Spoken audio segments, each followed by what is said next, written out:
Hello po mga kapatid, nandito na naman po si Malu de los Santos at dito po ay may mga katanungan lang po ako kay David po na kasi po ay marami pong nag-alma, marami pong nangbabas kay Joy dahil po daw sa pagpapaalam ni David po sa Kalingap.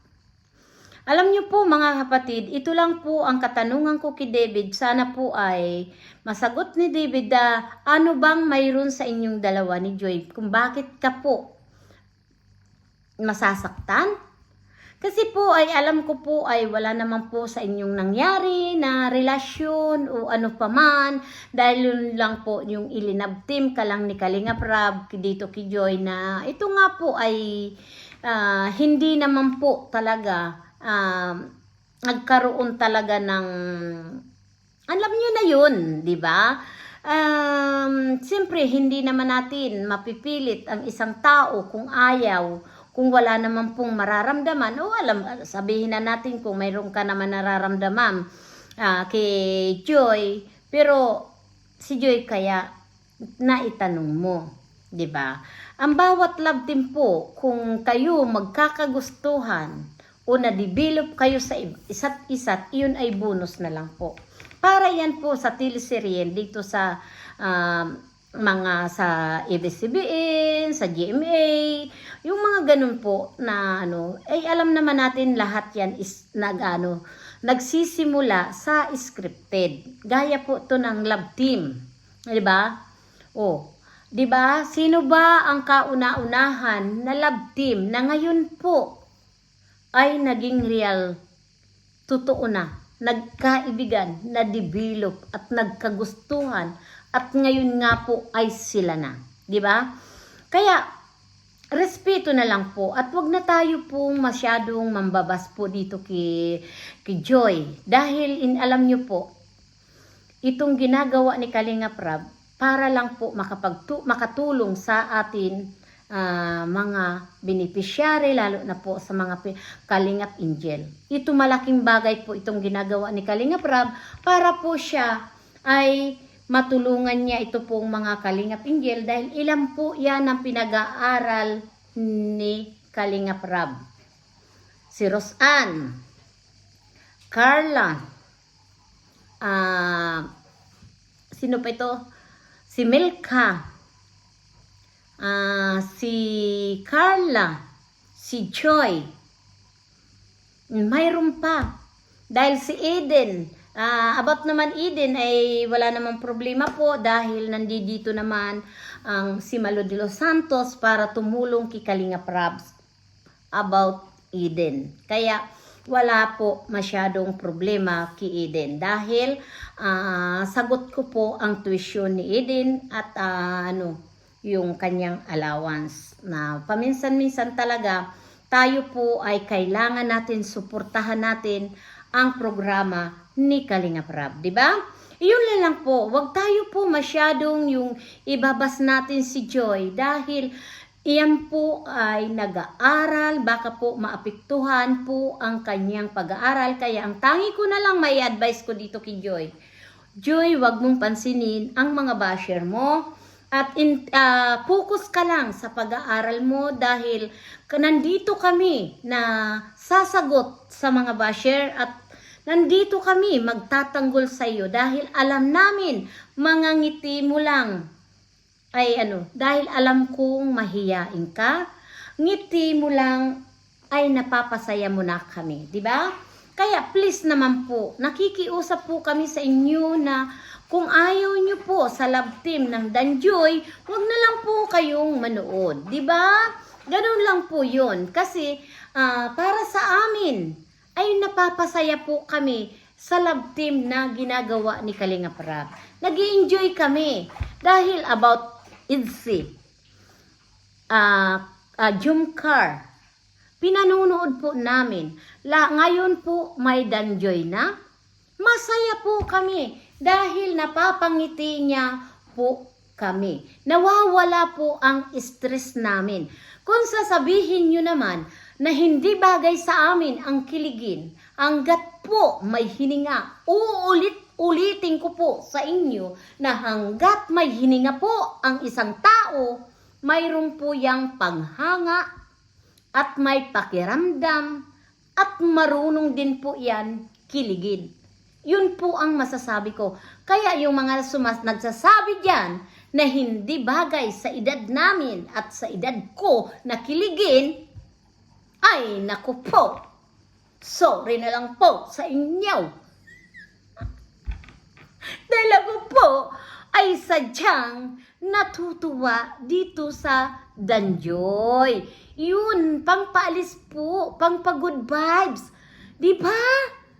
Gusto nyo ba? Araw-araw na lang, makakarinig kayo,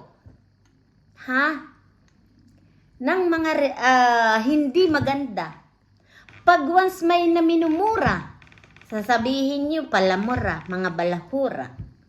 Ngayon po, na kami po ay kinikilig, mayroon na naman po kayong sinasabi. Di ba?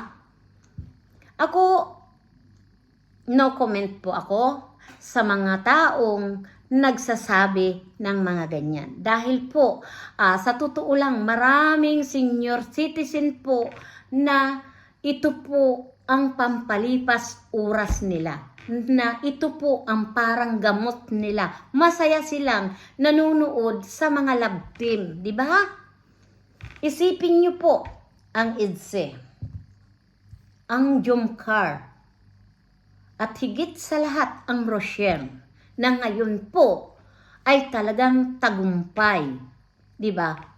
Proud ako bilang isang kalingap na mayroong tao pong nagtagumpay sa tulong ng kalingap. Ayaw niyo po ba yun? Di ba? Kaya please lang, David, sana po magsalita ka na about dito kay Joy, kasi po labis po siyang nababas ngayon. Kaya sana naman please, David, nakikiusap ako, magsalita ka naman. Dahil nakakaawa naman si Joy. Di ba? Para sa akin, tayo nandito sa Kalingap, magtulungan tayo. Di ba? Dahil malaking bagay po kung magsasalita ka na wala ng mangbabas ki Joy, dahil wala naman kayong relasyon. Kung si Joy man magkagusto sa iba, di ba? Hindi naman ka pinaasa ng tao, hindi ka naman sinabihan na mahal ka rin ni Joy. Walang ganoon sa iyo noon, di ba? Kung ikaw man nagkagusto kay Joy, sorry. Dahil hindi yun naibigay sa iyo ni Joy, di ba? Dahil si Joy po talaga mahiyain. Ngayon po, yung nakikita namin po dito kay Kalingap na Dan, na yung mga ngiti lang, na yung reaction niya lang, tititigan niya lang si Dan, nangingiti, ay napapangiti din si Kalingap Dan, di ba? Kaya pa doon, makikita mo po na yung tinginan lang nila at ngiti, alam natin na may dating, di ba, mga kapatid? Kaya huwag po tayo masyado pong ayun yung mambabas po, di ba? Kaya pakinggan na lang natin itong theme song ng ating mga inahangaan ngayon. Kakantahan po kita. Hindi ko na sana pinagmasdan ang iyong ganda, at hindi na rin pinapansin pa ang bawat di ko pa sabay.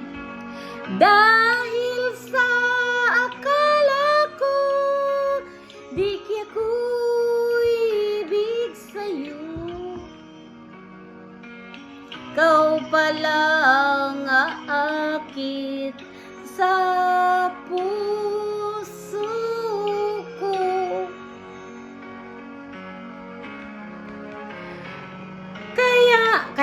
Kaya ngayon'y waring gulong-gulo ang puso't isipan ko. Araw-gabi ay pangarap ka, sa tuwin ay nababalisa. Dahil sa ang puso ko'y labis nang umibig sa'yo.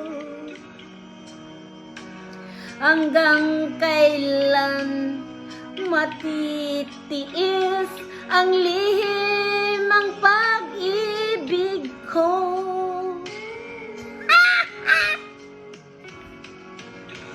Ano ang gagawin sa utos ng damdamin? Para bang angin kay pigilin? Sana'y unaway ang puso ko'y baliw. Nais kong malaman mo na inibig kita. Woo! Kaya mga kapatid, huwag tayong niga. Magpakasaya na lang tayo. Ayan.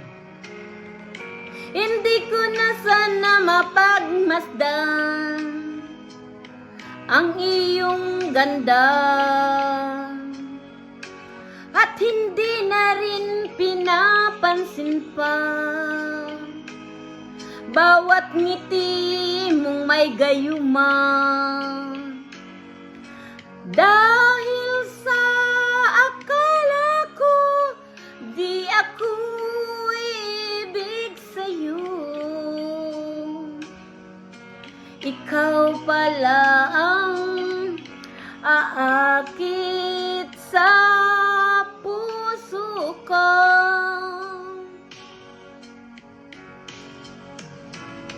Ano ang gagawin sa utos ng damdamin?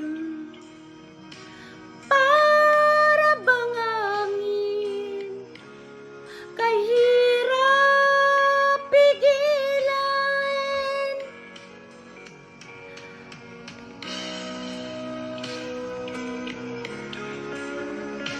Ang puso sa'yo'y baliw. Nais kong malaman mo na inibig kita.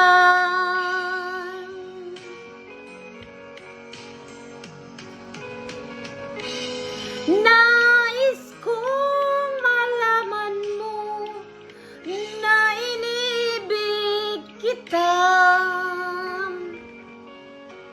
Ayan mga kapatid, ang team song ng Damjoy.